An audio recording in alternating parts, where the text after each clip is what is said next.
welcome back to my channel. My name is Alex, and today's video we're going to be busting video game myths in real life, starting with a sniper rifle.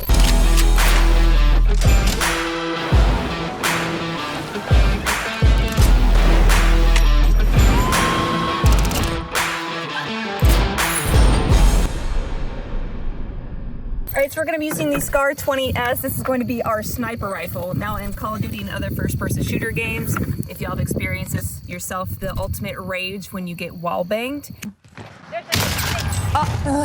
So we're gonna test that today. We have drywall, plywood, and cement board. We're gonna test each individual piece of wall with also a stud in that. So we're gonna try to hit those studs as well. We also have a target behind it. We're gonna test with the 308 and see what happens. And maybe near the end, we'll add them all together to see if we can still penetrate through multiple walls, just like they do in video games. Let's see. We're gonna be running this test at 35 yards, right? So we took a couple shots at the drywall and went straight through just as expected. Our target has been hit by both rounds. Then we're gonna move on to particle board and cement board just to see what happens with those individually. Oh, goody. All right, we're gonna wall bang Bob down there through the particle board. This is obviously gonna go straight through.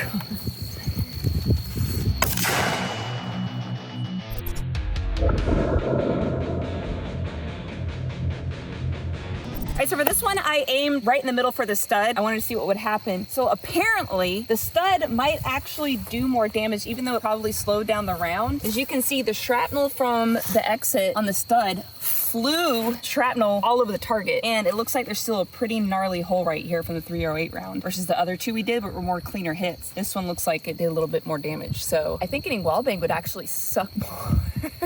What? Last shot on a single wall bang before we combined all for a triple wall bang. We'll see what happens with the cement board.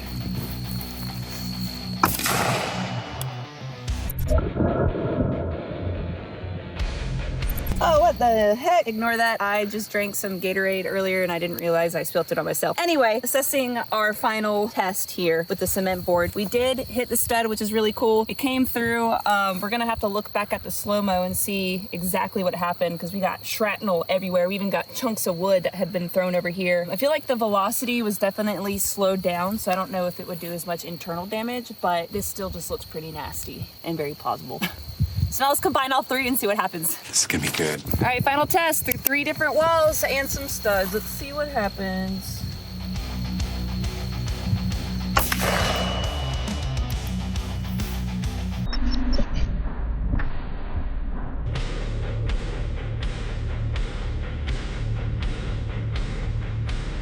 All right, so we put a brand new target up before we ran this test, and it looks like it went through every single wall. We didn't hit any studs except, never mind, we did. Oh shit, no, we hit every stud all the way through. Holy shit. Okay, 308 at 35 yards went through drywall stud, particle board stud, cement board stud, and into our target center mass. That would suck so bad. That's pretty raw. Damn. Test number 2. Do y'all remember the days back in Call of Duty before they totally sucked? We used to be able to scalpel enemies from halfway across the map. Steady, comrades. We've taken the lead. So we're gonna see how accurate and how possible is it to hit a target from a far distance. But first we're gonna start pretty close. First attempt at throwing the axe at the target. This isn't gonna stick to the board, but I just wanna make sure I can hit it. This also is really dull. All right, here we go. I feel like this is more dangerous for the cameraman than it is me shooting, because me with an axe, I feel like something bad's gonna happen. Oh, look at that. I freaking got him right, nicked him right in the artery. He would have been dead. I took another like 10 steps back, see if I still got it. Here come all the people in comments who are professional axe throwers showing me how I'm doing this wrong. What are you aiming at? Bounce off the ground.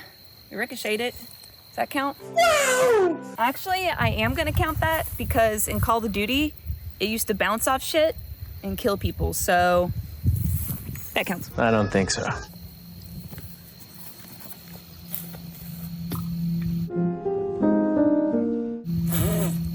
There's no way. There's no way. I'm saying this is busted because this is only like 50 feet. There's no way that you could scalpel someone, headshot, from like across a map, which I would say is probably 200 yards, bigger than that. This also probably isn't a really accurate assessment considering I'm 5'3" and 120 pounds. I do have some muscles though. We ain't cut the grass in a while in case you can't tell.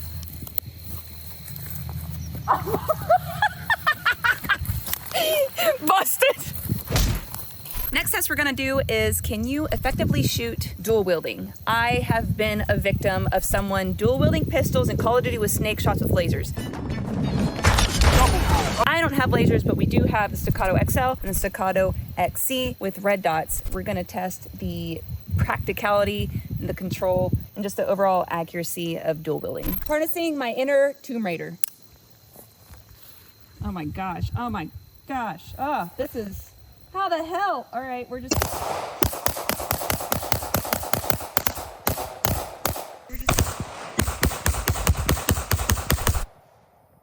So I was trying to aim for the head. First of all, your gun's out like this, right? There's a red dot. You can't line up your red dot with your target unless the barrels are crossing each other. I was worried that my guns were gonna end up hitting each other. We were all over the place. I got no headshots at all, which is what I was trying to go for. Sorry, I feel like I'm yelling, but it's headsets. Yeah, no, bust. There's no way that you would ever dual wield with any accuracy. Maybe with lasers, that would be the only reason. Otherwise, if you're not, no, busted.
Is suppressors making guns completely silent. In games like Hitman and Splinter Cell, the game portrays as silencers making the gun completely quiet, which allows the player to be stealthy. So we're gonna run a test of a few different firearms, different calibers, with and without suppressors. We're also gonna use a decibel reader. We're gonna compare the results that are silent seen in video games. First test we're gonna run is with the CZ Scorpion. This is chambered in 9mm and we are unsuppressed. So an unsuppressed CZ Scorpion chambered in 9mm, the decibels read to about the same as a rock concert. That's pretty loud. Same gun, same caliber, this time we're suppressed. 116 unsuppressed, 111 suppressed. That's still a rock concert. So far it's busted. This next gun is a Daniel Defense BCM build my brother did. This is his bedside. This is chambered in 223 and we are unsuppressed. What?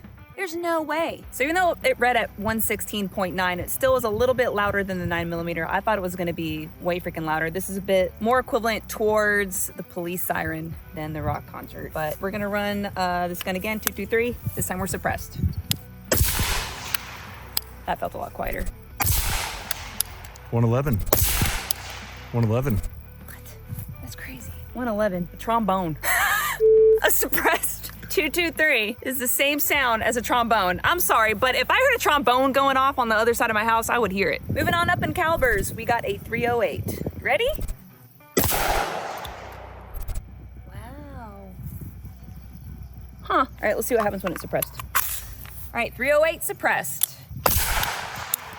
114. What was it originally? 117. Huh. Very interesting.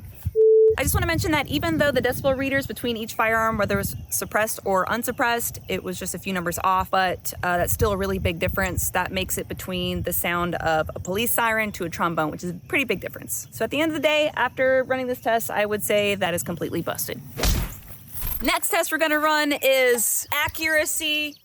There's a fucking yellow fly again, I swear. Like I was saying, shotguns have extreme range and accuracy. I feel like people in video games, when they run shotguns, especially in Call of Duty, especially during the doof times, they just... Ew! Not even aiming and somehow you always die. So we're gonna test that theory today. So we're gonna be running the accuracy test with the Panzer Arms Mag 12. So we're gonna get in position as if we were camping in a house in Call of Duty, which is what all you turd heads do when you run shotguns. Oh my God, someone's in my house! All right, so assessing our target here, we got like one here, maybe one there, two up here. So we got 3 out of 5. I feel like most of the people that camp in Call of Duty with shotguns, they miss a lot of their targets, but we still die. And this just goes to show it actually does happen like that in real life. You miss some, you hit some, and your target still is down.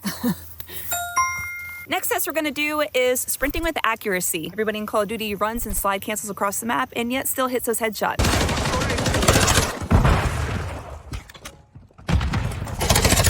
So let's see if that's possible. Yes, I'm using the Barrett while doing that. All right, running and shooting accurately with the Barrett 50 BMG.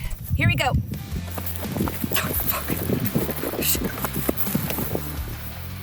No way. Oh, that's not happening. Obviously, this isn't gonna work because I'm not a big, huge 6-foot muscular dude. I'm 5'3", 120 pounds. So I feel like we need to get a gun that maybe is a little bit more for my size.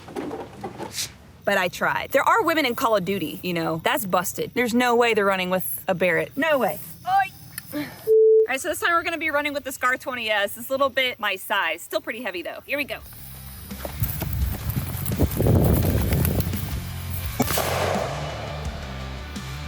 I didn't run very far, but I feel like I did pretty good. All right, so we hit it in the head. However, I feel like I didn't really run really good and hard. I feel like we need to do that. All right, this time we're gonna do, I guess you could call them range day suicides in a way. Oh, that didn't sound right. I mean, we're gonna run back and forth a lot until I'm exhausted and then we're gonna shoot instead of just running a little bit. Here we go.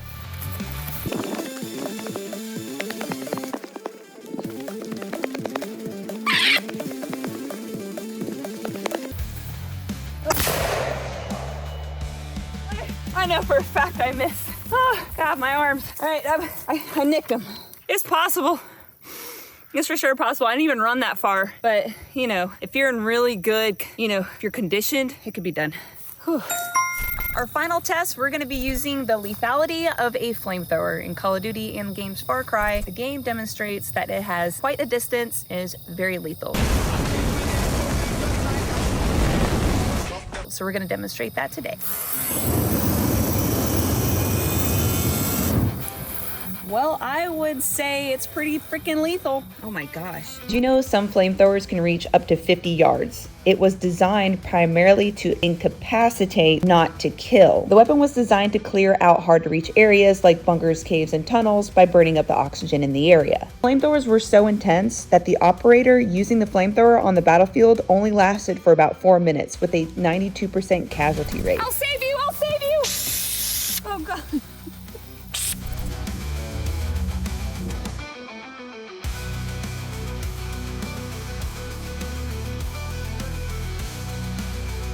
Well, I must say that's pretty lethal.